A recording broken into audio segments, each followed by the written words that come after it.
Iki awak dhewe mung urip wong loro iki yo kepiye Kaget anten piyai ngajar kaya ngono Ndara Putri nggih. Terus kaya rupane kaya apa? Jonggrang kula mboten kowe. Iki sinten to Ndara Putri? Wong rupane kok kaya kok Jonggrang. Lho, sandene apa kuwi? bare kowe to sing mateni Bendara. Ayo, kowe sing mateni Bendaraku. Kemudian Ndara Putri ku ana surat apa nang aku iki ya iso mateni kowe kuwi. Iki sapa Jonggrang? kowe bimbang sing tak tresnani. Tak kira gapura iki maksudnya. Lah tak lakon aku kikuk-kikuk karo kowe Jonggrang. Banjur ngono sik tak kupingmu. Aku belum dadi bojomu ning aku duwe bebono. Apa kang dadi bebanane bakal tak ujungke Jonggrang. Aku kepengin duwe bayi cacahe 1000 sakjroning sonde. Aja sampean Ndara.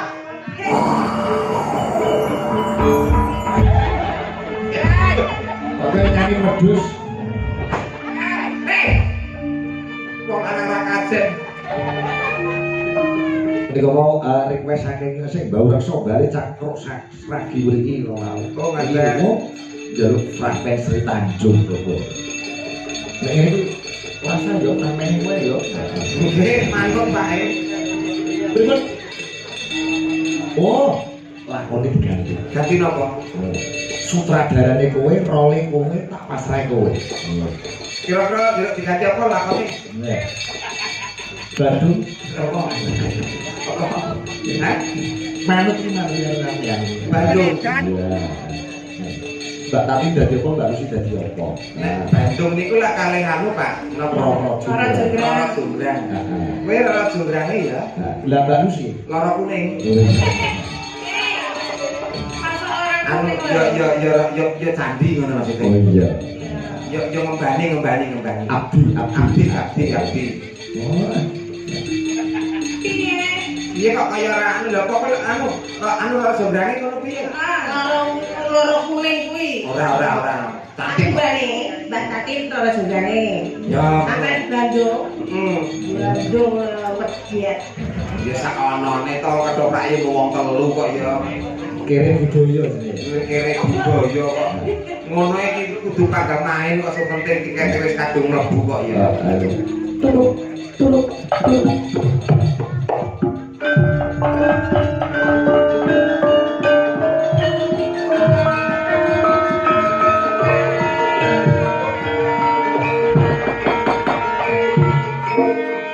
Nuwun para pamirsa. Wilujeng dalu, wilujeng pepanggihan. Karyan kulawarga ketoprak rindu orden. Ingkang mijil saking dalamipun piyambak-piyambak. Dalu punika panenggelar lampahan Bandung Bondo Woso. Wondene ingkang dados Bandung Bondowoso Bagus Dion. Bagus. Dion. Rara Jonggrang katindakaken dening Mbak Tatin Tito. Ombang. Yakin tadi kode arep bagus. Nggih nggih kula. Ombang. Tindakan dening Mbak Lucy Brahman. Mangkat ora mangkat, budal ora budal, penonton telu tetep diangkatke. Wilujeng dalu para pamriksa kanthi lampahan Bandung Brondong Woso, Yen ora nembung ora krasa. Bandung Bondo Woso. Kados pundi? Monggo sampun pirsani sesarengan. Nuwun, matur nuwun.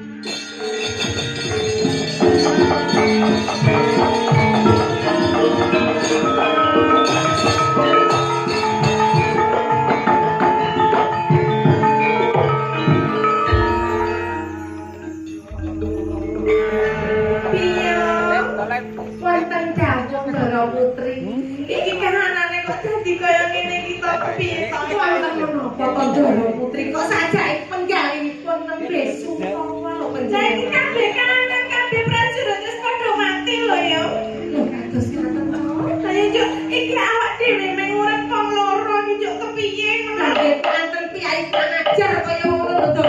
Nggih. Terus saya rupane kaya apa? Jonggrang. Kula mboten trima Ndara Putri iki. Aja kaget aku sing teko Jonggrang.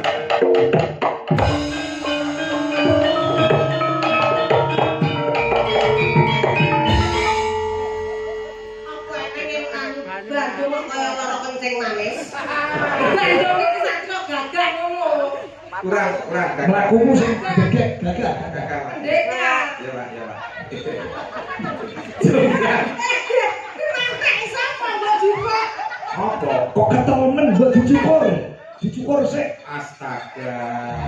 Aku lender-lender kene terus iki mau anu katut ngono. Lah nek kaya ngene ya repot to wong omah. Gagah lakune kesatria. Biyane Ya, Pak, ya. rambute iku mau. Jadi sebenarnya ya. Masa bibiak. Katut Pak temen iki Pak. Loro junggrang. Loro Jonggrang.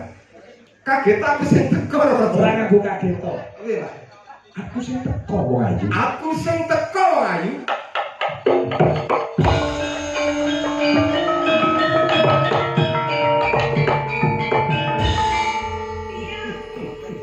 Iki sajake ana wong teko iki aku ora ngerti urung manut kok tulung ditakoni iki sapa ngono lho. Iki sinten to Ndara Putri, wong rupane kok kaya kok blek.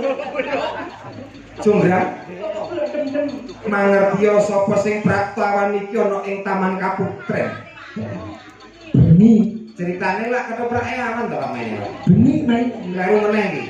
Dadi data disetip iki. Lho. Ing bengi iki Jonggrang. Ya iki pun Kakang Bandung Bondowoso. Ada sikile ada. Iki masih jeneng Bandung Bandaransangu. Yo, Cilik kene iki. lho kurang abot lho. Ana niki. Ana iki. Yo, iki lho ketoke sing mati. Bisa cilik lho. Kurang gede. Kurang. Terus-terusan. Kan. Terus rasane bisa dadi gede semangate. Oh.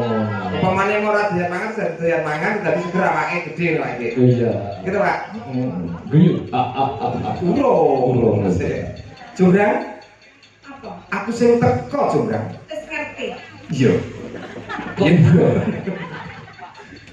Ora ana liya teko kono kene mung sawiji kepengin nganti sliramu gelem dadi bojoku Jonggrang.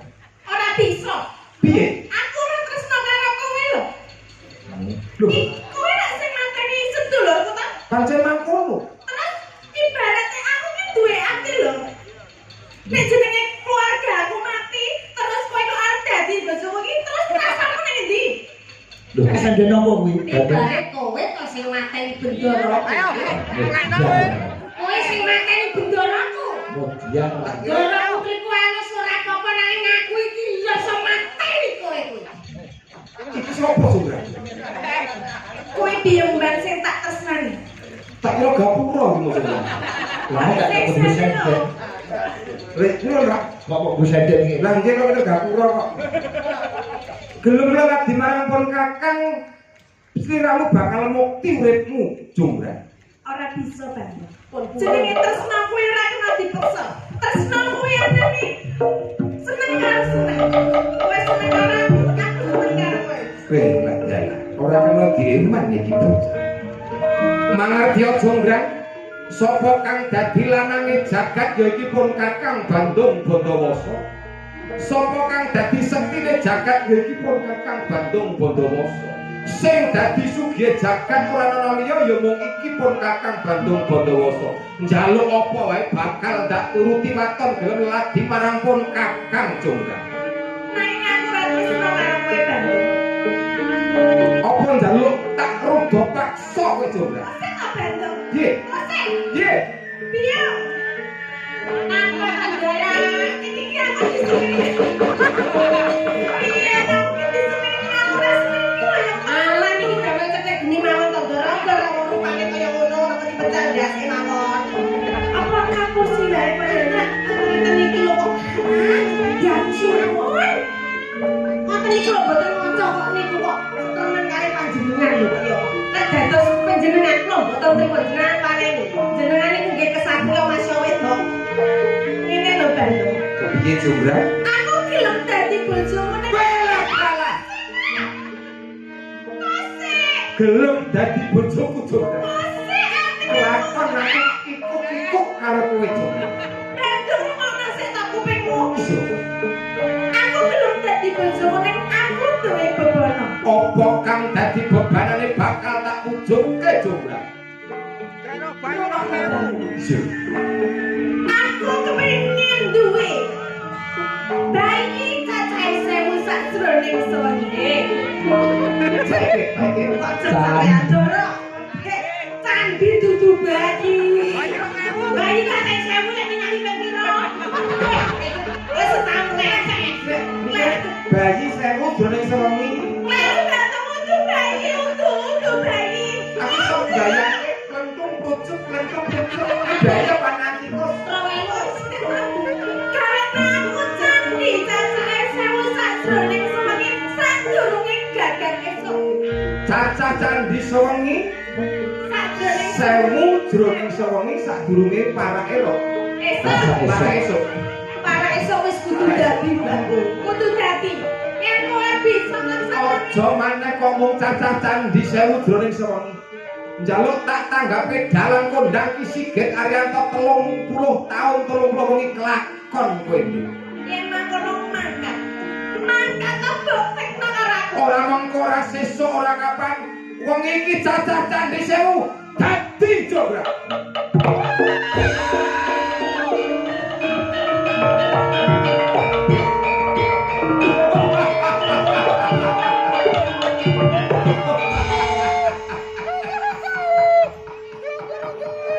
Kuwi bantuke gawe candi.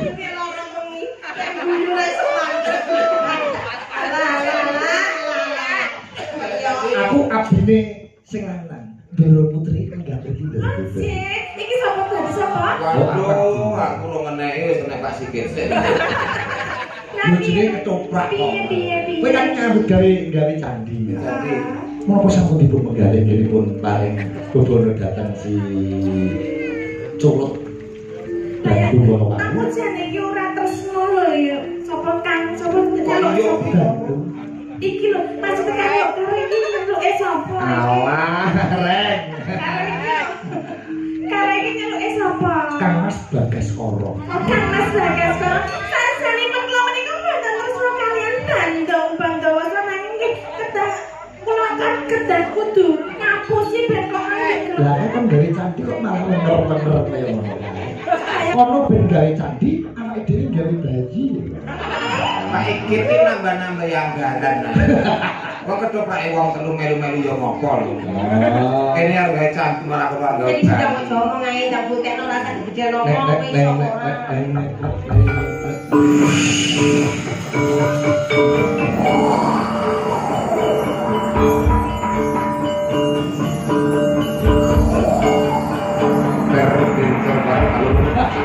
Satu dua tiga aduh. Sekarang kami saya tadi.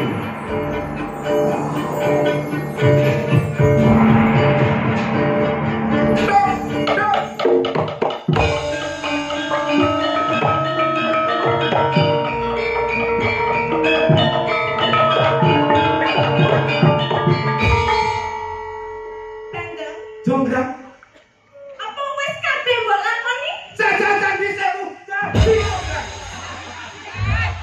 Makane. Ana kok ning kene ditubruk. Kok rene to. Aku iki wis seneng selak-selak kemudu-mudu kok. Sembrono kok ngawur. Kurang ajar. Sakmono gedene kok. Ora Wah, gedene sak tuku onas kok ora ero. Peteng tak karo letong kebo.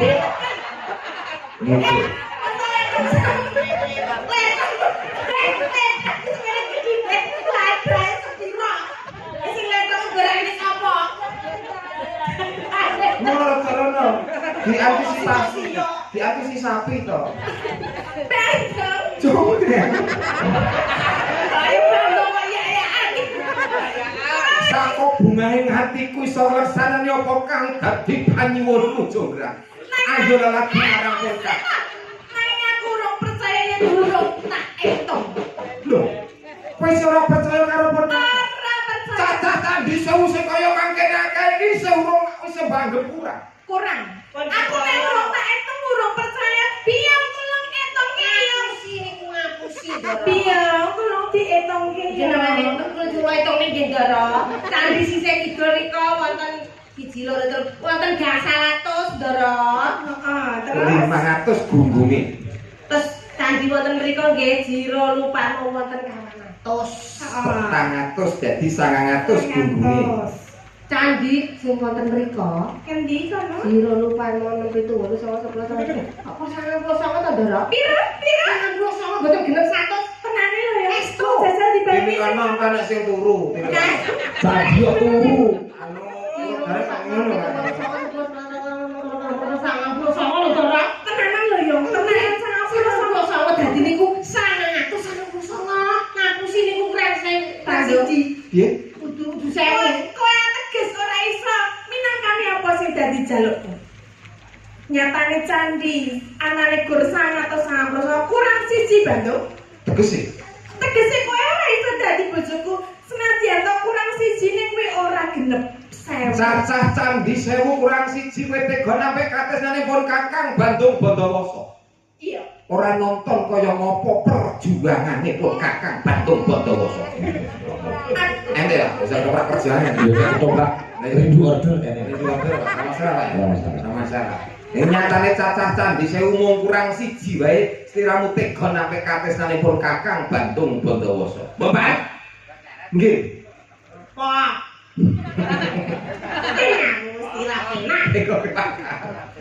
Cacah candi sewu sing kurang siji, kowe sing jakepi juga.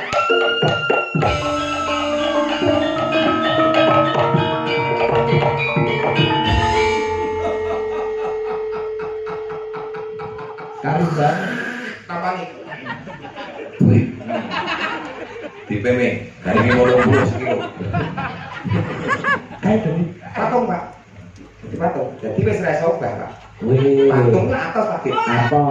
Buat di kapak-kapaknya menengah Pak. Menengah. Patung jadi watu lho Pak. Iya, iya. Iya. Oh. Patung musim klimis atos dadi watu. Yen wis kaya mangkene getun keduwung dadine sambato sapa pangeranmu, sambato sapa bapa biyungmu. Mripatmu sing blalak-blalak atos Atas.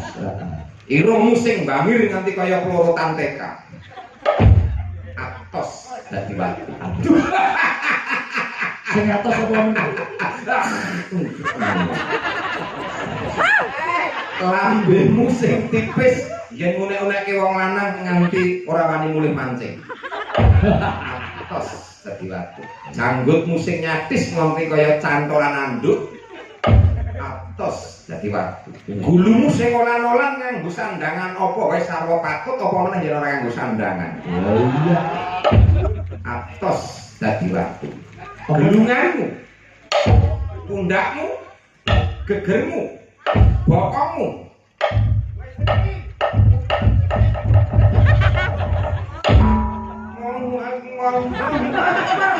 Ada gedung. Saiki gelungan mudhun dugi bokong atos. Heeh. Bathuk mudhun dugi nggen gulu atos. Coba liyane dulu. Payu doro. Jenenge apa? Bener bener. Bener. Ono sak mleblake melok Pak ya. Ojo ojo. Payu doro. Lho. Siramu kepuntir juga. Keteran angin lho. Puntir. Iki kei kacang wis padha ngarep juga. Ngawur. Ngece. Mau guling tingkat kacang tempel ini. Mburi kabeh saperangan wis atos dadi watu bathuk mudhun temu kae gulu iki reca kok pikniknya apa lho. Cuma dhewe rono. Aja dikutang lho. Payu doro. Wah. Kene rontok ana warawis jerit. Lho, jograk tok tok tok tok tok.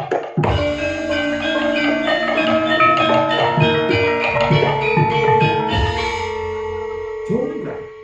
Mburi kabeh atos dadi watu kok nggon payu doro urung atos. Lire Pak Sigit. Piye? Cororan iki urung garing. Amrih garinge mapane ana ing tengahing alun-alun. Burung patut mapan ana ing taman Kapupren. Iya. Dunung ana tengahing alun-alun Jograk. Tok tok tok tok.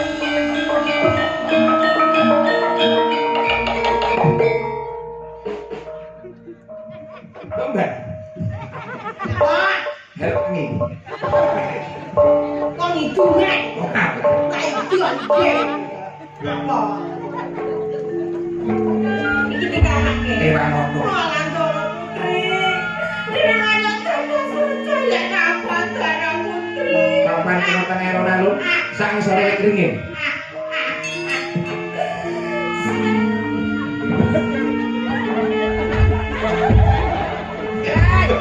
Oke, nyanyi medus. Wong anak-anak kajen.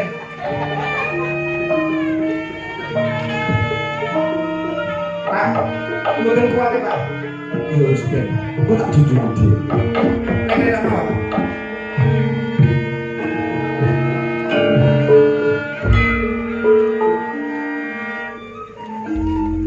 Para pamirsa, jangkepipun babaripun lakon Rara Jonggrang njing taun ngajeng pun lajengaken malih. Oh. Awit pendapatan kirang ketoprak bubar. Oh. Sabar Pak Dik. Sampun. Diko Ini lho, sudah di luar Jograk jadi pantesnya Denny. Oh, wong halus. Dene niku. Nggih. Apa ora mau-mau? Coba Den, ngatek Den. Boyongan nang Rara Jonggrang butuh sing piye halus to. Lah, ngadepine yo mau-mau kok, Pak. Ayo lho, sing halus wae ta. Ah, iya ngono kuwi. Ayo apa, Mbak? Ya, kok